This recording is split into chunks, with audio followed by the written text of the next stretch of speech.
Hi friends पुणी थे समस्त को स्वागत आपण प्रिय चैनल सिटी स्टूडेंट को। आज आम सबुठारु गुरुत्वपूर्ण टॉपिक जो गतकाली विद्यालय गणशिक्षा विभाग ओसेपा माननीय गणशिक्षा मंत्री को नहीं जो बैठक होता से बैठकर निष्कर्ष जहाँ आसी आम निश्चिंत भाव में आपको जनइबू। ता सहित कनिष्ठ शिक्षक नियुक्ति जेटी रे झड़ आसी सहित 4580 शिक्षक पुणी नुआ नियुक्ति नेबे। ता सहित JTS joining counselling LTR 10K JT second phase ता सहित आम ओटीटी बाबद संक्षेप आलोचना करवा। फ्रेंड्स आपण मैंने जानी गतकाली विद्यालय गणशिक्षा विभाग तरफ एक विराट बैठक होता जो थी कि प्रथम करी माननीय गणशिक्षा विभाग मंत्री अंशग्रहण करते विद्यालय विभिन्न जो समस्या अच्छी ताकू समीक्षा करते जहाँकि आप देखिपे यहाँ सूचना लोकसंक विभाग तरफ रही विद्यालय गणशिक्षा विभाग कार्यावली समीक्षा कले मंत्री। सरकारी विद्यालय गुणात्मक शिक्षार मान वृद्धि प्रस्तुत हेब रूपरेख। आसंता शिक्षा वर्ष में ठीक समय छात्र छात्री को मिल पाठ्यपुस्तक शिक्षक और शिक्षयित्री मान समस्या को अनुधान कर समाधान रास्ता कड़ाଯିव। जदि आम देखा सरकारी विद्यालय गुणात्मक शिक्षा देवाई जहाँ आपणकर स्कूल भित्तिभूमि कथा कहतु शिक्षक नियुक्ति कथा कहतु बा अन्यान्य जो टीएलएम सामग्री कथा कहतु ये सबू गुरुत्व दिज्व से गोटे एजेंडा प्रस्तुत करा सहित आसंता शिक्षा वर्ष में ठीक समय विद्यालय पिला पाठ्यपुस्तक मिल सबुठ बड़ कथा जहाँकि शिक्षक मानकर जो शिक्षयित्री मान जो समस्या अच्छी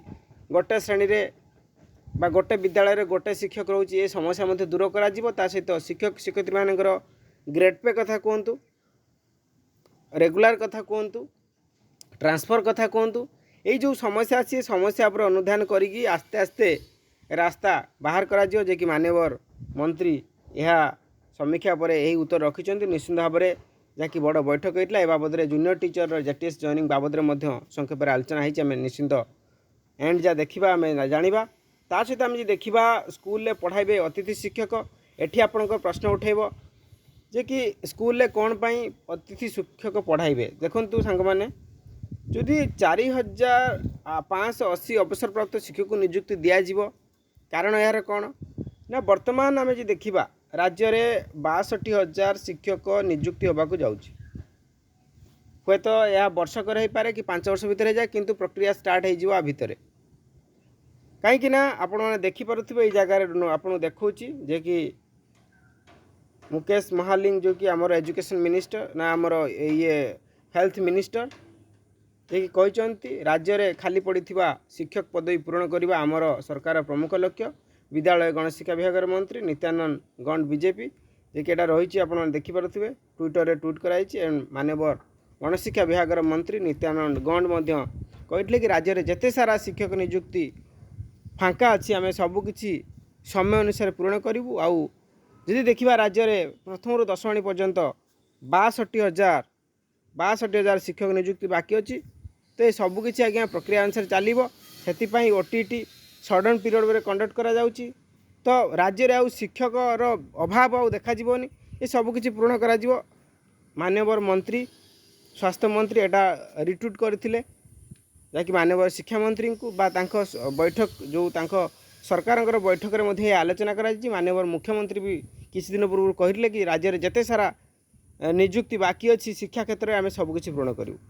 तो से बाबद गतकाली समीक्षा होता एठी स्कूल पढ़ाइबे अतिथि शिक्षक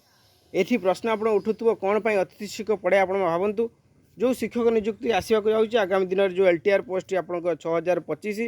ये आसिकी प्रोसेस है परीक्षा है आवेदन सरिकी गला मिनिमम जब देखा मैक्सिमम तो बहुत दिन लगे 6 मंथ लगे यही 6 मास कौन विद्यालय पिला पाठ पढ़े कि तो से जो शिक्षक मैंने आगु पढ़ाऊे बर्तमान अवसर नहीं से शिक्षक मान अग्राधिकार दिज्व कारण मुख्य लक्ष्य है जे राज्य में आपड़ जमी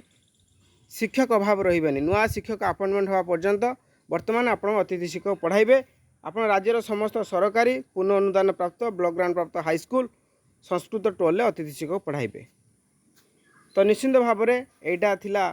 कि राज्य में 4580 एटा अवसर प्राप्त शिक्षक पढ़े जेपर्यंत नुआ अपॉइंटमेंट होनी एलटीआर पोस्ट आसीनी ये सब पर्यायक्रमे आसो आस्ते आस्ते आसो से अतिथि शिक्षक बर्तमान पढ़ाइबे। यदि आम देखा कनिष्ठ शिक्षक नियुक्ति दाबी आसंता 29 रु आमरण अनशन। गत 2011 मसीहा डिसेम्बर 8 तारिख शिक्षा सहायक नियुक्ति दरखास्त आह्वान कर भद्रक जिलापाल तरफ विज्ञप्ति प्रकाश पाई। एटा जे कि 2011 मसीहार खबर